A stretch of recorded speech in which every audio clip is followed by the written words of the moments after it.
साल की शुरुआत में हम देख रहे हैं एसयूवीज, यस यही एक सेगमेंट है जो बज़ कर रहा है और लगातार यहाँ मैन्युफैक्चरर्स लॉन्चेस पे लॉन्चेस लेकर आ रहे हैं। एमजी मोटर की 2021 हेक्टर और टोयोटा फॉर्च्यूनर फेसलिफ्ट, ये दोनों ही गाड़ियाँ लॉन्च हुई हैं, जो कि इम्पोर्टेंट है बिकॉज़ दोनों ही अपने-अपने सेगमेंट में काफ़ी अच्छा प्रदर्शन भी दिखा रही है। क्या-क्या नई चीज़ आई है अब इन दोनों गाड़ियों में, इस बात पर ज़रा ज़ोर डालते हैं और देखते हैं इस रिपोर्ट में दोनों ही गाड़ियों के बारे में, और उसके बाद हम दोनों कंपनीज के टॉप मैनेजमेंट से भी बातचीत करें।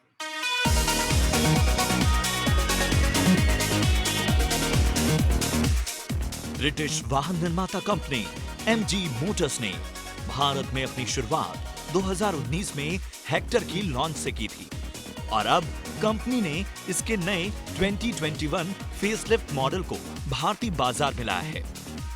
हेक्टर के इस नए फेसलिफ्ट वर्जन की कीमत है 12,89,000 रुपए से लेकर 19,12,000 रुपए तक।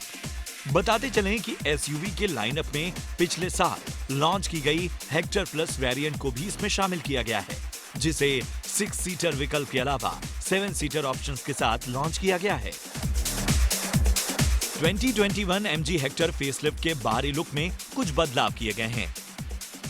साथ ही इस कार के केबिन को एक नया रूप भी दिया गया है। नए मॉडल को 4 वेरिएंट में पेश किया गया है।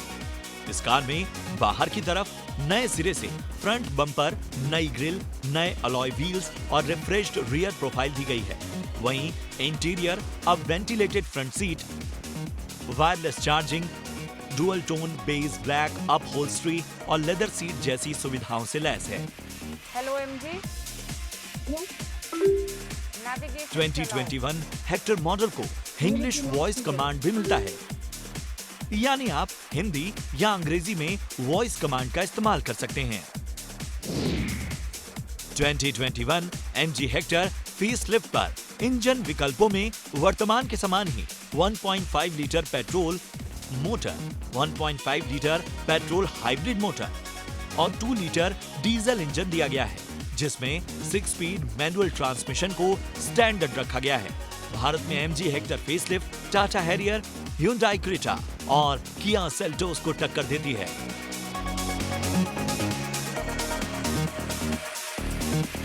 तो ये थी 2021 एमजी हेक्टर, जो कि नई फेसलिफ्ट फीचर्स के साथ अब भारतीय बाजार में फिर से लॉन्च हो गई है। चलते हैं कंपनी के एमडी एंड प्रेसिडेंट राजीव छाबा हमारे साथ शो में जुड़ रहे हैं। मिस्टर छाबा, बहुत बहुत धन्यवाद आपका हमें समय देने के लिए। Wishing you a very happy new year. It's always a pleasure to speak to you sir. पहले तो मैं यही जानना चाहूंगी, जो लॉन्च हुई है 2021 की पहली लॉन्च, और ये आपने हेक्टर फेसलिफ्ट लॉन्च किया, इसके बारे में हमारे दर्शकों को बताइए, कैसे डिफरेंट है ये गाड़ी पहले के मुकाबले? Actually thanks a lot Swati. 2020 भी जो लास्ट के 3-4 महीने गए हैं, आई थिंक अच्छे ही गए हैं इन terms of industry, in terms of MG motor India also.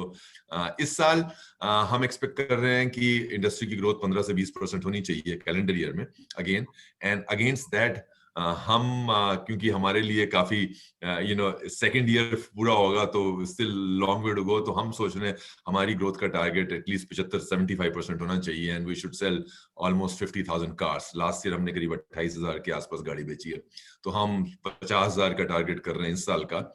Alright, तो ये तो बात हो गई आपकी हेक्टर की, बट इसके अलावा क्या प्रोडक्ट पाइपलाइन दिख रही है? बिकॉज कंज्यूमर्स का ऑलवेज इंटरेस्ट रहता है कि मैन्युफैक्चरर कौन सी नई गाड़ियां, कौन से नए सेगमेंट्स में लेकर आ रहा है। ये आप हमें जरूर बताएं, 2021 in terms of product pipeline कैसा दिख रहा है? तो actually the new product thing starts from today for us. As you know, हम आज फेस लिफ्टेड हेक्टर लॉन्च कर रहे हैं, जो 18 महीने के अंदर ही हमने फेस लिफ्ट कर दिया हेक्टर में। It's a quite meaningful one for us. तो इसमें हमने इंटीरियर चेंजेस किए हैं, काफी ज्यादा ड्यूल टोन है। एक्सटीरियर चेंजेस कुछ हैं, वो बहुत ज्यादा नहीं है, but still good exterior changes.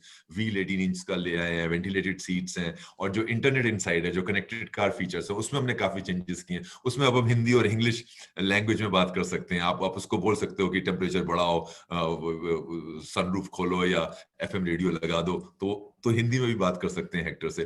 तो ये सारे चेंजेस हमने फेसलिफ्ट किए हेक्टर, और प्लस 7 सीटर आज हम लॉन्च कर रहे हैं।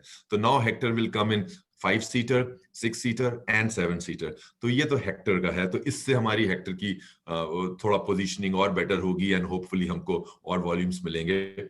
ईवी में ऑल्सो इवोल्यूशन हम कर रहे हैं, it's slightly early for me to talk today, but EV में भी हम मॉडल ईयर 2021 लॉन्च करेंगे सून, और उसमें भी इंप्रूवमेंट्स होंगे। तो ईवी में वी आर एक्सपेक्टिंग हमारी सेल 100% ग्रो करनी चाहिए इस साल। लास्ट ईयर हमारा पहला साल था, हमने अराउंड 1200 1250 गाड़ी बेची थी। इस साल हम 2500 गाड़ी बेचेंगे ZS ईवी में ही।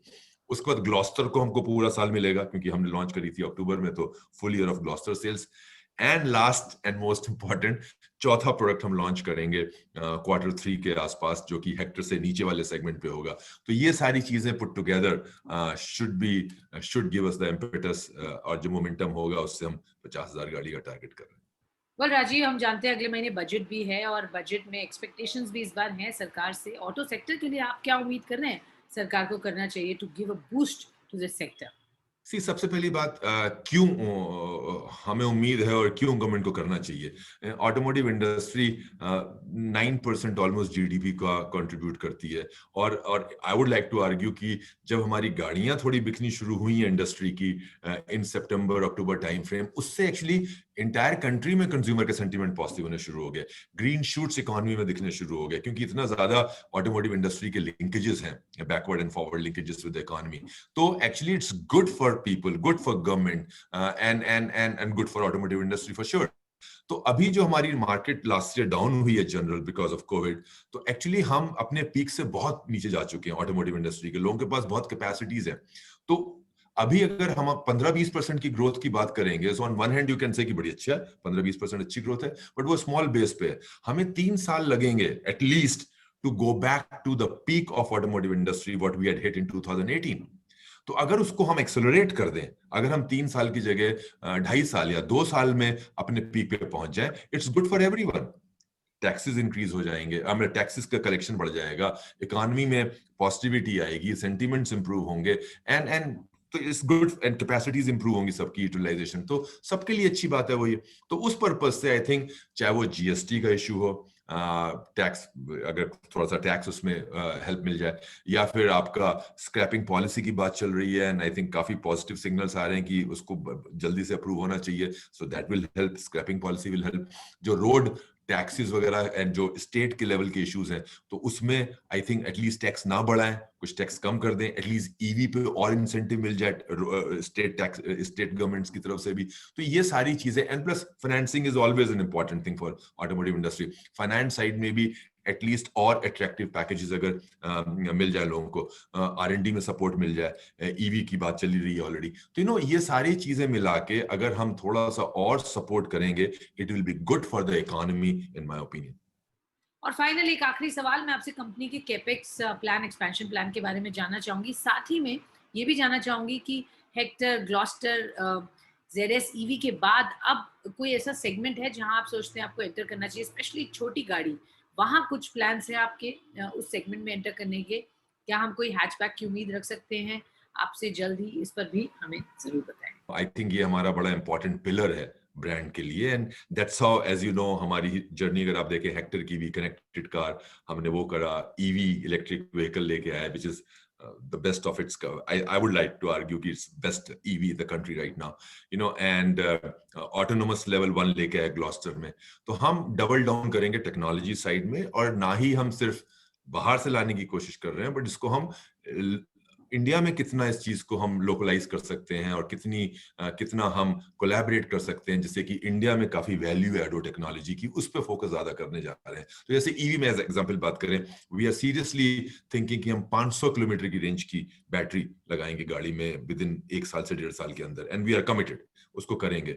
बैटरी को हम असेंबली की भी बात कर रहे हैं इंडिया में, कि आई थिंक बैटरी असेंबली हमें इंडिया में करनी चाहिए। साथ में हम इंस्टीट्यूट जैसे IIT दिल्ली के साथ बात कर रहे हैं, हम ITIs के साथ बात कर रहे हैं कि ईवी की टेक्नोलॉजी को कैसे हम स्प्रेड आउट कर सकते हैं अपने कंट्रीज में, अपने कंट्री में, इंस्टीट्यूशंस में, और हम यंगस्टर्स को काफी रिक्रूट कर रहे हैं, क्योंकि उनकी प्रोपेंसिटी ज्यादा अच्छी है नई टेक्नोलॉजी पे काम करने की than some oldies. like me, you know, तो उनके साथ हम करने की काफी कोशिश कर रहे हैं। साथ में हम हलोल में और एक्सपेंशन कर रहे हैं। हलोल में इफ यू रिकॉल हम 70-80 हजार, हलोल जो हमारा बड़ौदा में प्लांट है गुजरात में, हम 70-75-80 हजार तक गाड़ी की कैपेसिटी है, उसको हम 1 लाख से थोड़ा ऊपर ले जाने की कोशिश कर रहे हैं। उसमें हम इन्वेस्टमेंट लगाएंगे, तो जिससे कि अगले 2-3 साल तक हम, जैसे इस साल हम 50 हजार बोल रहे हैं, सो होपफुली 2 साल के अंदर हम 1 लाख तक पहुंचेंगे, तो वो हमारा फेज हलोल में कंप्लीट हो जाएगा।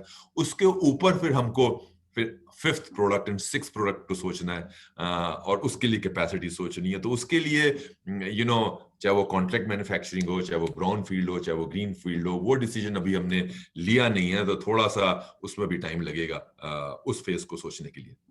ऑलराइट, बहुत बहुत शुक्रिया राजीव चाबा हमारे साथ जुड़ने के लिए। Wish you all the best. Have a great year to you and to all the viewers.